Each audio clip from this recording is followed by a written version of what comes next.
네, 개장 전 가장 빠르게 시장을 점검해 볼 수 있는 글로벌 핫 이슈입니다. 오늘은 김태성 전문가님 전화 연결되어 있는데요. 안녕하세요, 전문가님. 네, 안녕하세요. 네, 반갑습니다. 일주일 만에 또 뵙는데요. 시청자분들께 인사 한 말씀 먼저 부탁드립니다. 네, 일단 분명히 지난주까지는 시장에 대한 기대감을 가질 수밖에 없었던 상황이었으나 일단은 어제 그리고 지난주 금요일 미국 시장의 이제 조정의 폭이 깊어지다 보니까 여러분들의 고민이 조금은 많아질 수밖에 없는 그런 상황인데요. 지금은 그 어느 때보다도 선택과 집중이 가장 필요할 때가 아닌가라는 생각이 듭니다. 그래서 어느 쪽에 더 집중을 해야 되는지 또 어떤 선택을 해야 되는지 고민이 많으실 것 같은데요. 자, 이 부분에 조금이라도 도움이 될 수 있는 이야기들을 좀 해보도록 하겠습니다. 네, 좋습니다. 그럼 본격적으로 이야기 나눠보도록 하겠습니다. 뉴욕 증시 복귀부터 해보자면요. 일단 하락 마감을 했습니다. 이제 25일 잭슨홀 미팅을 앞두고 이 공격적인 금리 인상에 대한 우려가 확산되면서 하락으로 마감을 했는데요. 이틀 연속 이렇게 급락세를 보이고 있습니다. 또한 이 잭슨홀 미팅을 앞두고 여러 가지 추측이 나온 가운데 이 연준 의장 제롬 파월 의장의 발언 또한 주목이 되고 있는데요. 전문가님은 어떻게 보고 계실까요?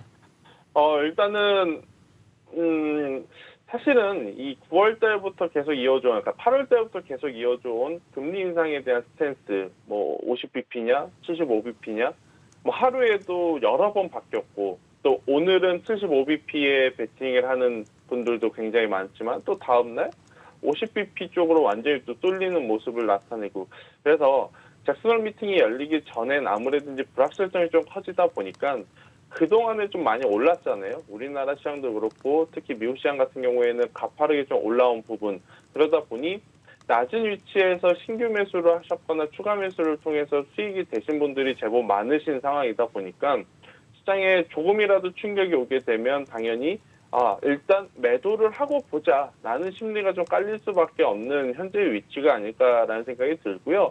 상승을 하려면 상승을 주도할 새로운 뉴스들이 좀 나와줘야 됩니다. 그게 금리에 대한 부분이라든지 기업 실적에 대한 부분이라든지 여러 가지 이야기들이 나와줘야 하는데 우선은 최근 6월달, 7월달 지수를 좀 버텨주게 했었던 것은 우리가 생각한 것보다 기업들의 실적이 좋아서였거든요. 그런데 이제 실적 시즌이 마무리가 된 시점이다 보니까 아무래도 시장이 올라갈 만한 이유를 찾기가 조금은 어려운 상황이 지금 연출이 된 시기다. 이렇게 좀 볼 수 있을 것 같고요. 잭슨홀 미팅에 대해서 미리 예측할 필요는 없는 것 같아요. 그러면 어떻게 대응하는 게 가장 현명할 거냐?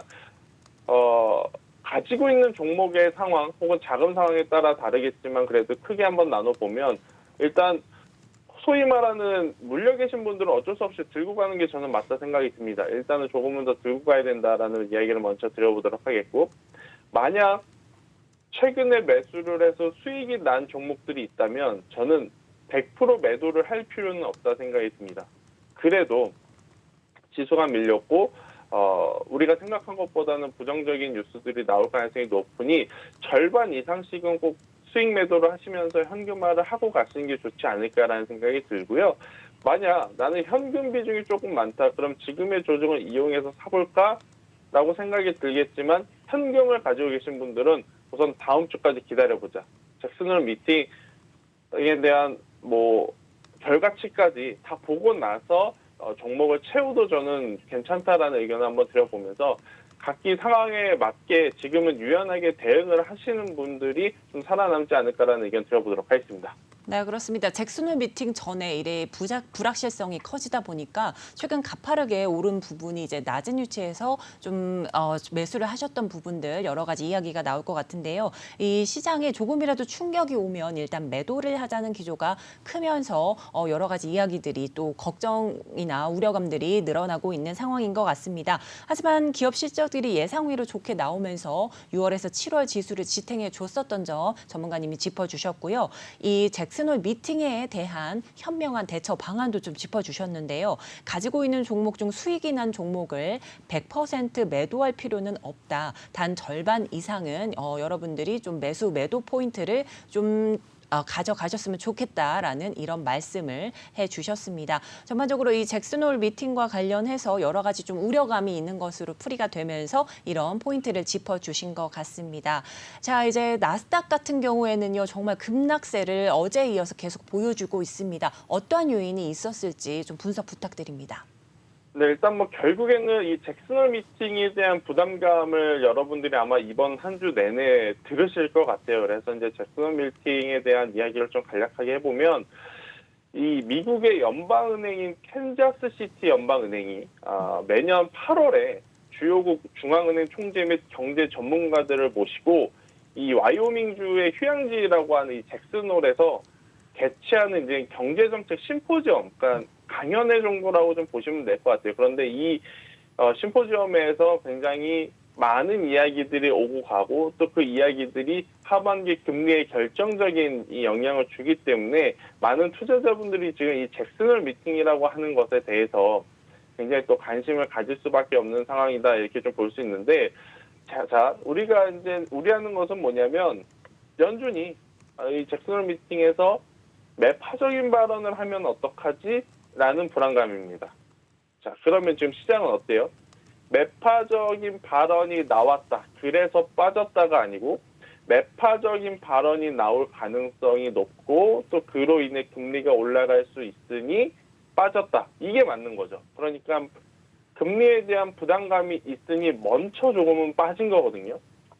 그러면 잭슨홀 미팅에서 만약에 안 좋은 이야기가 나온다 하더라도 이미 선반영이 된 부분이 일정 부분 있기 때문에 뭐 추가적인 급락에 대한 부담감은 조금 덜 수 있지 않을까. 즉 지금은 시장이 매를 먼저 막고 있는 상황이다라고 좀 보시면 될 것 같아요. 그리고 나서 만약 잭슨홀 미팅에서 다소 비둘기파적인 이야기가 나오게 되면 또 시장은 급변하게 될 가능성이 높아요. 그러니 제가 이제 잭슨홀 미팅을 앞두고 굳이 걱정할 필요 없이 일단 지켜보자, 현금을 가지고 계신 분들은 좀 지켜보자 했던 부분이 그런 것들을 좀 염두를 한 거거든요. 일단 나스닥 같은 경우에는 금리 인상을 하게 되면 당연히 기업들의 발전 가능성에 의문부호가 달 수 있습니다. 왜냐하면 우리나라도 그렇지만 미국의 다수의 기업들도 지금보다 더 좋은 실적을 내려면 지금보다 더 발전된 기술들을 선보여야 돼요. 근데 발전된 기술이 하루아침에 뚝딱 만들어지는 게 아니죠. 그럼 무엇을 통해서 만들어지느냐?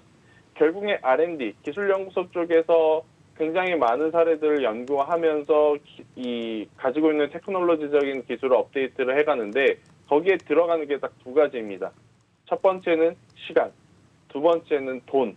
자, 시간은 뭐 할애할 수 있어요. 그런데 돈은 자체적으로 조달할 수 있는 게 거의 많지 않습니다. 그러면 결국 어딘가에서 빌려야 하는데 금리가 인상을 하게 되면 지금 돈을 빌리기가 기업들 입장에서 참 부담스러울 수밖에 없는, 그러다 보니 지금보다 더 좋은 기술이 향후 어느 기간 안에 빠르게 나올 것인가 느리게 발전할 것인가 그 부분이 불확실하다 보니까 기술주들이 금리 인상에 대한 이야기가 나오면 다른 섹터 대비 굉장히 먼저 반응을 좀 하는 거거든요. 그러면 답은 우리가 어디서 찾아야 되냐면 기술주 외의 종목에서 주도 테마군이 나오면 그쪽에서 단기적인 트레이딩을 하는 게 저는 맞다 생각이 듭니다. 자, 그러면서 조금은 유연한 사고방식이 필요해요. 그러니까 나스닥 기술주들이 내렸다 그래서 저 기술주들을 지금 조정에 잡아야지 이러한 개념보다는 그래 지금 조정이 나올 때 어느 쪽 움직임이 나오고 있고 어느 섹터가 강하니 그쪽에서 단기적으로 트레이딩하고 잭슨홀 미팅이 다 지나간 이후에 금리에 대한 부분에 이 피크아웃 이야기가 나오면 그때 기술주를 담아도 된다. 그냥 이렇게 심플하게 좀 생각을 하시면서 대응을 해야지 지금 너무 많은 고민을 하게 되면 가지고 있는 기업들 주식도 제대로 대응하지 못할 뿐더러 다음 스텝을 나가기에도 정말 어려울 수 있는 그러한 상황이 아닐까라는 의견 드리도록 하겠습니다. 네, 그렇습니다. 이미 이 하락한 시장 상황에서 잭슨홀 미팅 이후에 추가적인 급락세는 나타나지 않겠다. 또 여유를 가지고 지켜보자는 말씀을 해주셨고요. 여러 가지로 기술주들의 이런 성장에는 돈과 시간에 문제가 있는 점 등을 들어주시면서 아무래도 돈은 금리 인상 이 상황에서 이제 빌리기에는 조금 기업들 입장에서는 부담스러운 상황이라는 말씀 짚어주셨습니다. 따라서 이 조정이 나올 경우에는 기술주 외에 이 주도 테마 주가 어떻게 어느 쪽으로 흘러가는지 판단을 하시면서 그쪽으로 단기 트레이딩 전략이 필요하다는 말씀해 주셨습니다. 자, 이제 나스닥 지수들 살펴보시면요. 이제 기술주 전반적으로 하락한 요인에 이 밈 주식 하락세가 좀 뚜렷하게 보였다. 이런 풀이가 있는데요. 아무래도 또 AMC 영화관 체인점 등에 좀 이슈가 있는 것 같습니다. 시네월드, 이 경쟁업체인 시네월드가 또 파산 신청을 고려하면서 여러 가지 밈 주식이 하락세를 좀 보였는데요. 전반적으로 전문가님은 어떻게 보고 계실까요? 일단 이 민주식이라고 하는 것에 대해서 뭔가 우리나라 기업들과 좀 다르다라고 생각하실 필요는 없을 것 같아요. 그냥 표현의 차이인 것뿐이지 우리나라 시장에서 한번 좀 유사한 뜻을 말씀드려 보면 그냥 단순 테마주다라고 좀 보시면 될 것 같아요. 그러니까 뭐 밈 주식이라 그래서 이 강도가 무조건 더 갈 것이다 이렇게 보시기보다는 당연히 손절선을 잡고 좀 트레이딩을 하시는 게 유리한데 일단 AMC 같은 경우에는 경쟁사 시네월드가 또 파산 신청을 했죠. 그러니까 제가 테마주라는 이야기를 드렸잖아요. 그러니까 같은 테마 안에 속해 있기 때문에 지금 또 AMC라고 하는 기업 같은 경우에는 당연히 주가가 밀릴 수밖에 없다. 이렇게 좀 보시면 될 것 같아요. 그래서 이러한 것들을 너무 마음에 담아두고 매매를 저는 하시기보다는 지금은 일단 가지고 있는 종목군들에 대한 대응이 먼저다. 그러니까 만약 여러분들이 뭐 BBNB 혹은 BBBY 혹은 AMC 혹은 시네월드 이러한 기업들을 가지고 있다면 저는 이번 조정을 이용해서 더 사야지 이 생각이 아니라 일단은 비중을 줄이고 봐야지 이렇게 생각을 하시는 게 맞다라는 거죠. 아무리 상승 탄력도가 높았던 기업이라 할지라도 지금은 지수에 영향을 줄 수 있을 만한 이벤트들이 다소 존재하기 때문에 보유하고 있는 종목군들 같은 경우에는 빠르게 좀 대응을 해야 되지 않을까라는 이야기 한번 드려보도록 하겠고, 그러니까 중소형 테마주들은 시장이 하락할 때도 살아남을 수 있는 힘을 가지고 있긴 합니다. 그런데 그렇게 움직이지 않고 만약 시장 지수에 편승해서 밀리게 되면 아쉽게도 개인 투자자분들이 이제 집중적으로 들어가 있는 종목이다 보니까 한번 투매가 나오면 연달아 투매가 나오면서 낙폭이 커질 수가 있다라는 것.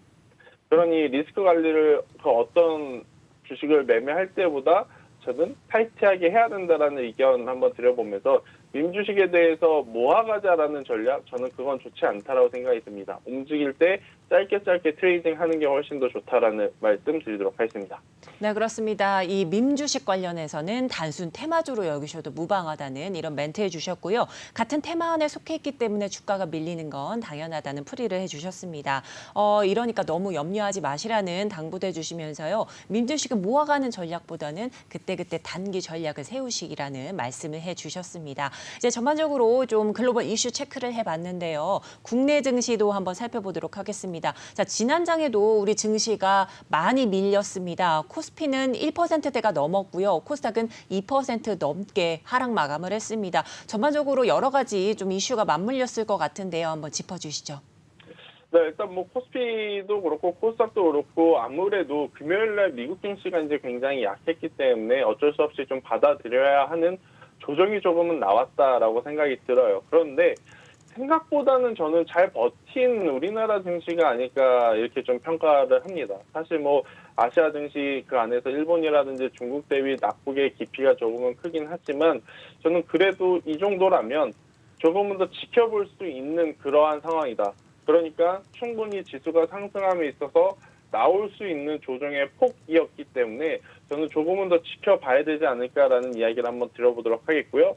일단 오늘이 가장 중요할 것 같아요. 오늘 만약에 코스닥 같은 경우에는 쭉 밀려서 775포인트가 이탈이 되거나 코스피 같은 경우에는 갑자기 뭐 2420포인트 이하까지 밀리게 되면 2400포인트까지 밀리게 되면 그때부터는 단기적인 반발세보다는 가지고 있는 종목들에 대한 리스크 관리를 조금 해야 되는 시기가 오는 부분이라서 해당 포인트 이탈 여부가 가장 중요하지 않을까라는 이야기를 한번 드려보도록 하겠고요.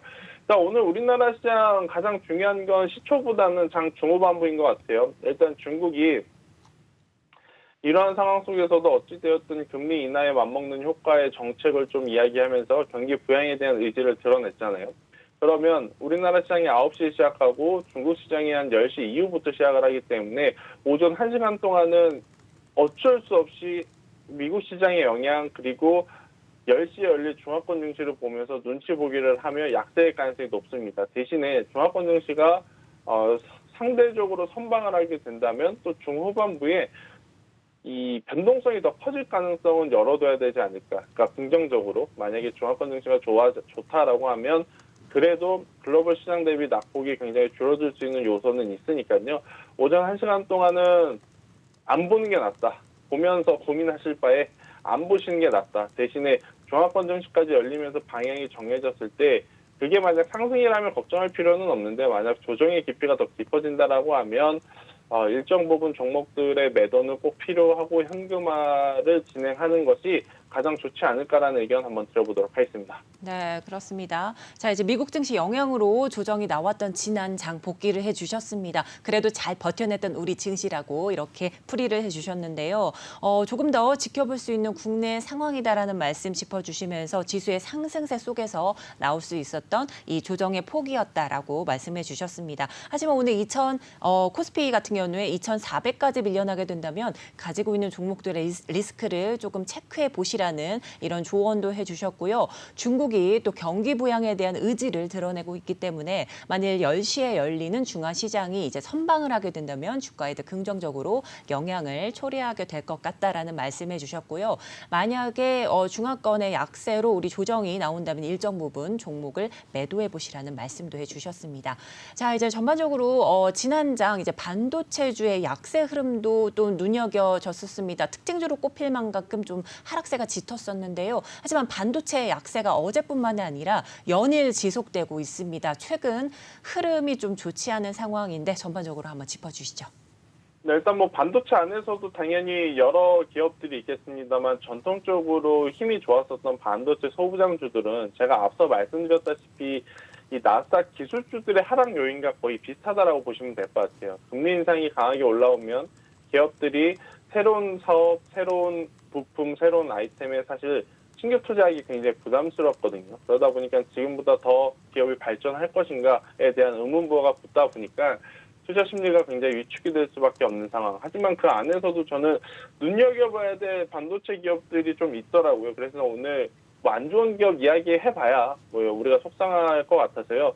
그래도 이러한 상황 속에서도 좀 좋아질 수 있는 기업을 말씀드리고 싶은데 저는 KEC라고 하는 전력 반도체 쪽을 보시는 게 좋을 것 같아요. 이 전력 반도체가 하는 일은 뭐냐면 전자제품의 이 전력을 균일하게 공급을 해주는 역할을 하는 게 전력 반도체라고 합니다.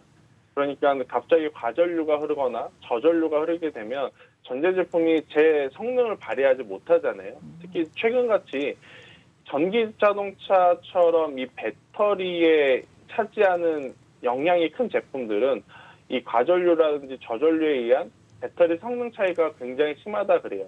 그러니까 이 전력 반도체라고 하는 이 SiC 제품이 앞으로 수요는 당연히 늘어날 가능성이 높다라는 것. 그러니까 일단 과거라고 하기엔 그렇고요. 그동안에 삼성전자와 SK하이닉스가 계속 이끌어왔던 반도체 왕좌에서 가장 중요했던 것은 증설에 대한 부분.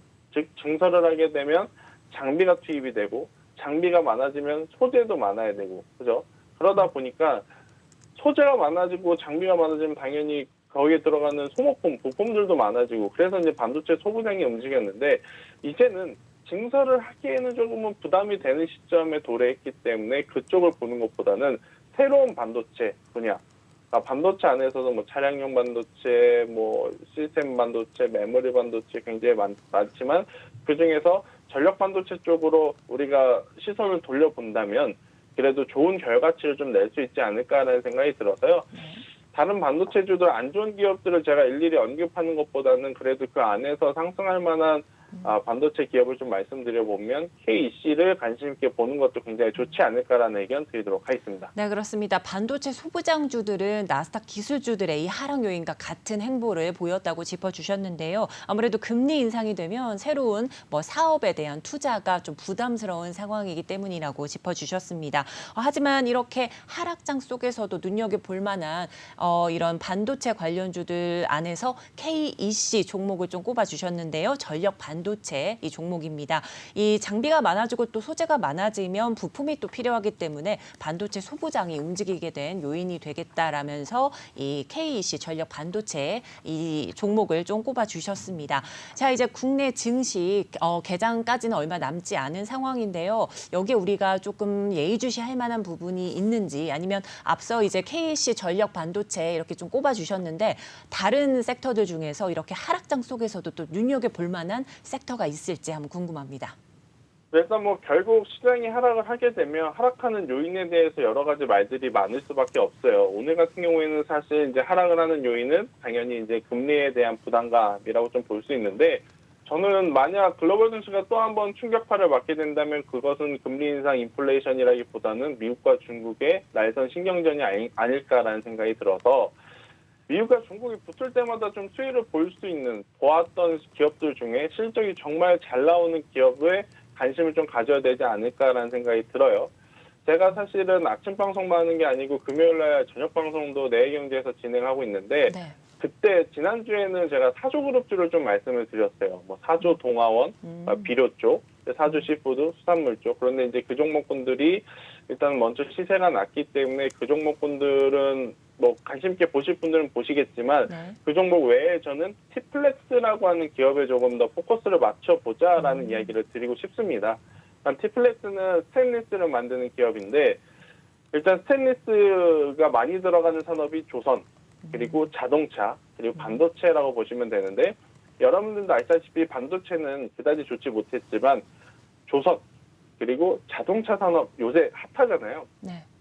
그만큼 지금 이 스테인리스가 많이 들어가고 있다라고 보시면 될 것 같고, 그냥 느낌적으로 많이 들어간다가 아니에요. 지난 1년 동안 냈던 매출을 올해 상반기에 모두 이뤄냈습니다.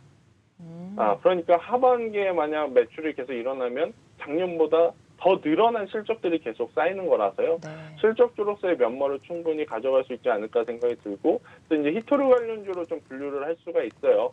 아무래도 이제 전기차 배터리에 들어가는 희귀광물을 좀 취급하는 기업이다 보니까 미국과 중국이 서로 불편한 기류를 나타낼 때 이 중국이 이런 희귀광물을 무기화할 수 있다라는 이야기들이 나오면서 이제 많이 움직였었던 종목이었거든요. 그래서 저는 어제도 지수가 나빴음에도 불구하고 굉장히 좋은 흐름을 보였기 때문에, 만약 오늘 지수가 나쁘고 혹은 이번 주 주간 지수가 다시 회복하지 못하고 행복성으로 가는 상황이 나온다 하더라도 이러한 종목군들은 수급적으로 테마적으로 충분히 움직일 수 있으니까요. 저는 사조그룹주 혹은 티플렉스라고 하는 기업 한번 관심 있게 보자라는 의견 드려보면서, 제가 보통 관심주 이야기를 드릴 때 대형주 위주로 좀 많이 말씀을 드려요. 그런데 오늘은 아마 여러분들 그런 기업이 있었어? 라고 할 정도로 중소형 개별주들을 좀 말씀을 드리는 이유는요.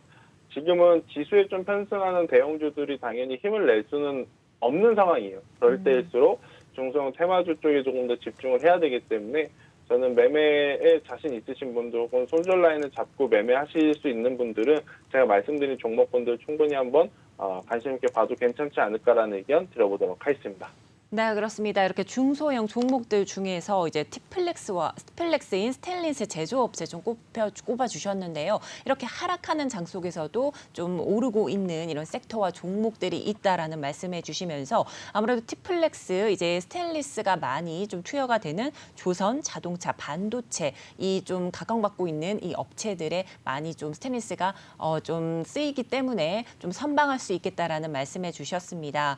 자, 이제 실적적인 면에서 도 계속 늘어가고 있는 추세이기 때문에 티플렉스 지켜보시라는 말씀해 주셨고요. 그리고 히토류 관련주들도 한번 짚어주셨는데요. 전기차 배터리에 들어가는 희귀 광물로 이제 어제도 지수가 나빴음에도 불구하고 해당 종목은 이 주가가 흐름이 좋았다 이렇게 짚어주셨습니다. 자, 이렇게 짚어주셨던 종목들은 수급적으로나 테마적으로 움직임이 좋을 것으로 예상이 되기 때문에 계속 지켜보시라는 말씀을 해주셨습니다. 자, 이제 전반적으로 이제 글로벌 증시 좀 확인을 해주셨고 여러 가지 이야기가 있는데요.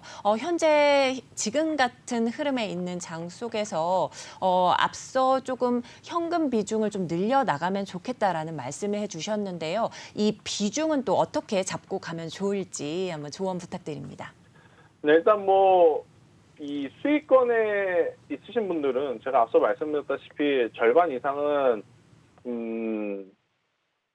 매도를 하시는 게 맞을 것 같고요. 그리고 이제 현금 있으신 분들은 사실은 제가 앞서 말씀드릴 때에는 그냥 다음 주까지 현금을 쥐고 있어라라고 말씀을 드리는데, 사실 현금 있으신 분들은 지금처럼 시장에 조정이 나와서 종목들이 조정이 나오면 참 현금을 가지고 있는 게 어쩔 때는 더 힘들 때도 있어요. 막 사고 싶으니까.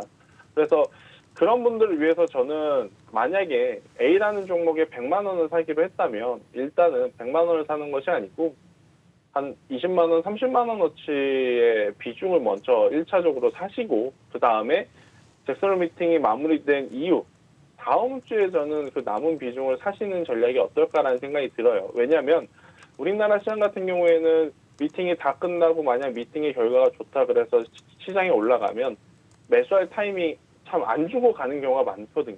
그러니까 그런 경우도 있을 수 있으니 저는 나눠 사는 게 좋은데 뭐 5대5로 나눠 사기보다는 그래도 비중을 좀 작게 가는 게 지금은 안전하지 않을까라는 의견 한번 드려보면서, 종목을 가지고 있으신 분들은 저는 일정 부분은 꼭 수익 실현을 하면서 현금 확보하는 게 필요하다 생각이 들고, 현금을 가지고 있으신 분들은 비중을 낮게라도 그래도 1차 매수, 오늘 조정이 나올 때 혹은 내일 조정이 나올 때 저는 매수를 해도 괜찮다 생각이 듭니다. 그런데 가장 걱정이 되는 부분은 이미 종목이 가득 차 있고 조정을 받고 있고 이번 반등에 매수가까지 올 수 있나라고 고민을 많이 하시는 대체적인 일반적인 투자자분들 같은 경우에는 지금은 손절도 추매도 의미가 없는 상황이다라고 생각이 들어요. 그래서 마음고생은 좀 하시겠지만 일단은 보유를 하시고 잭슨 홀 미팅 결과 이후에 다시 한번 제가 말씀을 드리겠다는 의견 드리도록 하겠습니다. 네, 그렇습니다. 자, 오늘은 매도 전략을 좀 가져가시는 것도 좋겠다. 전반적으로 얘기를 해주셨지만요. 이 잭슨 홀 미팅 전후로 좀 포인트들을 5대5 전략으로 잡아가시라는 말씀해 주셨습니다. 아무래도 이 잭슨 홀 미팅이 끝난 이후에 매수와 매도 전략을 다시 한번 세우시라는 말씀 해주셨습니다. 오늘도 도움 말씀해 주신 김태성 전문가님 감사드립니다. 네. 네, 지금까지 김태성 전문가의 글로벌 핫이슈였습니다.